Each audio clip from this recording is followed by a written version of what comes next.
नमस्कार दोस्तों, एक बार आपका फिर से बहुत बहुत स्वागत है द टेक फैक्ट चैनल पे। और मैं हूं आपका होस्ट एंड दोस्त द टेक फैक्ट गाय। और इस वीडियो में हम रिव्यू करने वाले हैं MTAR टेक्नोलॉजीज़ का जो IPO है उसके बारे में। मैं आपको बताना चाहूँगा इसमें इन्वेस्ट करें या ना करें तो आपको प्रॉफिट कैसे हो सकता है, कितना हो सकता है, शॉर्ट टर्म में होगा या लॉन्ग टर्म में होगा। तो चलिए शुरू करते हैं। सबसे पहले मैं आपको दिखा दूँ कि IPO की लिस्टिंग यहाँ आ गई है। मैं ग्रो ऐप यूज़ कर रहा हूँ, उसका लिंक मैं नीचे डिस्क्रिप्शन में दे दूंगा। ये मेरा फेवरेट एप्लीकेशन है। क्यों है इसके बारे में आपको पिछले वीडियोस में बता चुका हूँ। तो यहाँ आप देख सकते हैं, ये तो रिसेंटली क्लोज्ड वाले हैं, इसको मतलब ही नहीं है। यहाँ देखिए आप ओपन MTAR टेक्नोलॉजीज़, इसके अंदर आपको जो है मिनिमम 26 शेयर्स के लिए बिड करना पड़ेगा और एक शेयर की जो बिडिंग प्राइस है 575 रखी गई है। ठीक है, तो आपको टोटल जो है 14,950 रुपीज़ का पेमेंट करना होगा, जो कि ब्लॉक हो जाएगा अभी जब तक आपको IPO अलॉट नहीं होता। और अगर IPO अलॉट हो जाएगा तो वो डिडक्ट हो जाएंगे। और IPO का खास बात आपको बताना चाहूँगा, आजकल के IPOs के अगर ट्रेंड को देखें हम तो उससे पता लगता है कि जो आपको मतलब रिटर्न्स मिलते हैं एक्सेप्शनल हो जाते हैं, वो भी 1 से 2 दिन के अंदर लिस्टिंग के। हो क्या रहा है, जैसे अगर आपने बर्गर किंग का देखा हो तो ऑलमोस्ट 150% तक का जंप लिया था उसने, मतलब उससे भी ज़्यादा था। तो ऐसे ही शायद इसकी भी उम्मीद है, क्योंकि MTAR टेक्नोलॉजीज़ है क्या, अब मैं आपको बताता हूँ। क्योंकि मैंने इसको एनालाइज़ किया, क्यों मैं आपको कह रहा हूँ कि इसकी परफॉर्मेंस अच्छी हो सकती है एज एन IPO, क्योंकि मैं इसको एनालाइज कर चुका हूँ पूरी तरीके से। अब मैं आपको दिखाना चाहूँगा ग्रो की ही वेबसाइट पे, जिसके बारे में पूरी डिटेल्स दी गई है। यहाँ पे आप देख सकते हैं बिड की लॉन्च डेट है 3 तारीख, 5 तारीख को ख़त्म हो जाएगी। 10 मार्च को अलॉटमेंट फाइनलाइजेशन होगा। रिफंड अगर मान लीजिए आपका अलॉटमेंट नहीं हो पाया तो रिफंड आपको 12 मार्च तक वापस आ जाना चाहिए। बाकी आपको जो है शेयर्स अगर आपको देखने हैं डीमेट अकाउंट में जो क्रेडिट होंगे 15 मार्च तक हो जाएंगे। और IPO के शेयर्स की लिस्टिंग 16 मार्च को हो जाएगी। अब आप यहाँ पे देखिए MTAR टेक्नोलॉजीज़ है क्या। बेसिकली MTAR टेक्नोलॉजीज जो है ना, प्रिसीजन इंजीनियरिंग सॉल्यूशंस कंपनी है। कहने का अर्थ ये है कि इनका काम क्या है, बहुत ही प्रिसाइज एक्यूरेट इंजीनियर प्रोडक्ट बनाते हैं ताकि कोई मिस्टेक ना हो, कोई गलती ना हो। इस चक्कर में इनको बहुत ही क्रिटिकल मिशंस के अंदर यूज़ किया जाता है। In the sense national level पे भी बहुत हाईली रिकॉग्नाइज्ड है, ताकि वहाँ पे, क्योंकि आपको पता है कि नेशनल लेवल पे अगर हम कोई काम कर रहे हैं किसी इंस्ट्रूमेंट के थ्रू तो that should be very precise. उसके लिए प्रिसीजन इंडस्ट्री इंजीनियरिंग सॉल्यूशन है जो ये काम करती है।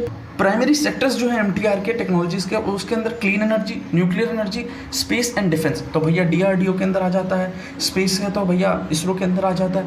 क्लीन एनर्जी जिसकी बहुत ज़्यादा रिक्वायरमेंट है आजकल की दुनिया में, तो आप यहाँ लिखा हुआ देख सकते हैं that MTAR has constantly contributed to Indian civil nuclear power program, Indian space program, Indian defense and aerospace sector, as well as the global clean energy sector and global defense and aerospace sector. तो अब financials की बात करते हैं हम MTAR technology की। 2018, 19 मार्च 2020 और दिसंबर 2020 की। अब आप यहाँ देख सकते हैं कि 2018 में 281.03 करोड़ था। दिसंबर 2020 तक 381.97 करोड़ तक के प्रोजेक्ट्स इनके पास हैं। और अभी आप देख सकते हैं मार्च 2021 चल रहा है, तो मे बी इससे ज़्यादा ही होगा इनके पास में।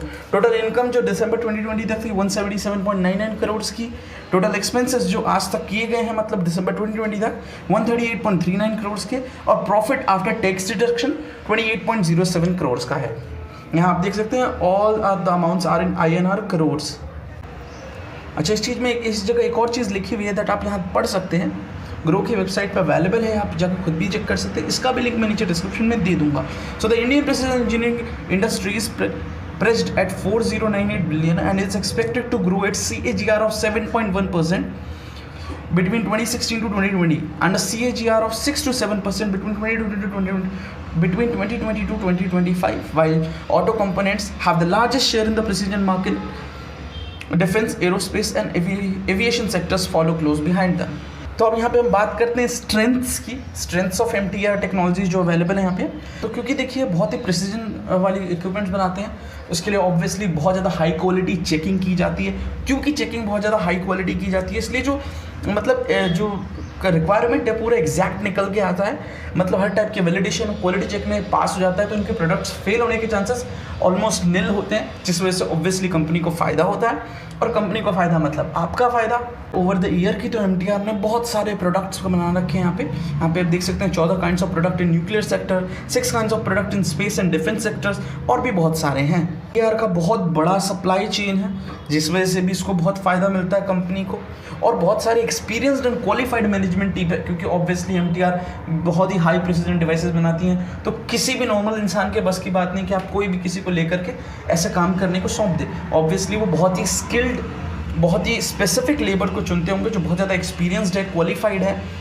तो इस वजह से इसके कंपनी के वैल्यूएशन के चांसेस और बढ़ जाते हैं, जो कि अल्टीमेटली आपको फ़ायदा पहुंचाते हैं अगर आप इसमें इन्वेस्ट करते हैं। अब बात करते हैं थोड़े वीकनेसेस की MTR टेक्नोलॉजीज़ की। अब क्योंकि इसके नाम के साथ बहुत सारी बड़ी एजेंसीज़ के नाम जुड़े हैं, मतलब इसका अर्थ ये है कि कंप्लीट डिपेंडेंस जो हो जाती है इस कंपनी की, वो इन एजेंसीज़ के ऊपर हो जाती है। मतलब इन एजेंसीज़ के बिना, इन दूसरी कंपनीज़ के अलावा जो उनको ऑर्डर्स देते हैं, उनके अलावा इनके पास कोई अच्छा खासा सपोर्ट नहीं है। तो ये एक तरीके का मतलब कह सकते हैं लिमिटेशन है, बट जो कि एक बहुत बड़ी बात नहीं है, क्योंकि देखिए बहुत सारे बड़े जो प्रोजेक्ट होते हैं ना, ऐसे ना तो दिए जाते हैं, ना ही विड्रॉ होते हैं। तो ये एक इतनी बड़ी प्रॉब्लम नहीं है हमारे, क्योंकि एक प्रिसिजन इंजीनियरिंग इंडस्ट्री है।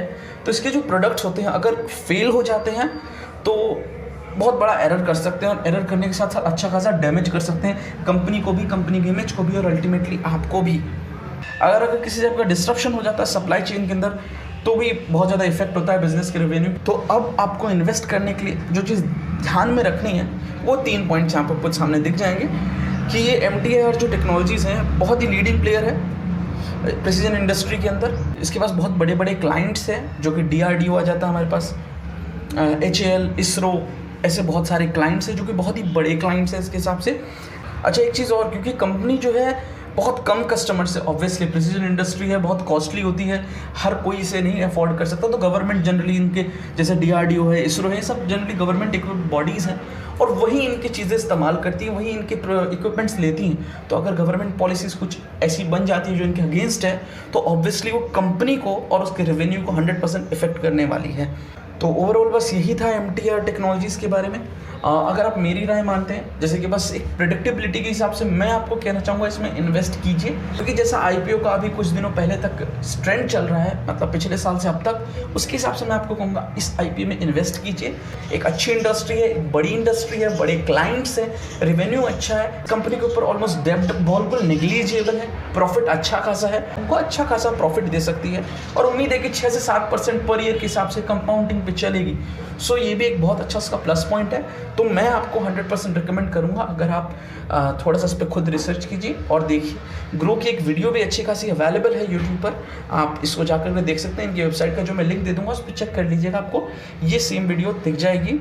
जाइए, देखिए, एक्सप्लोर कीजिए और उसमें इन्वेस्ट कीजिए। मेरी तरफ से थम्स अप है। So thank you for watching this video and I will see you in the next one.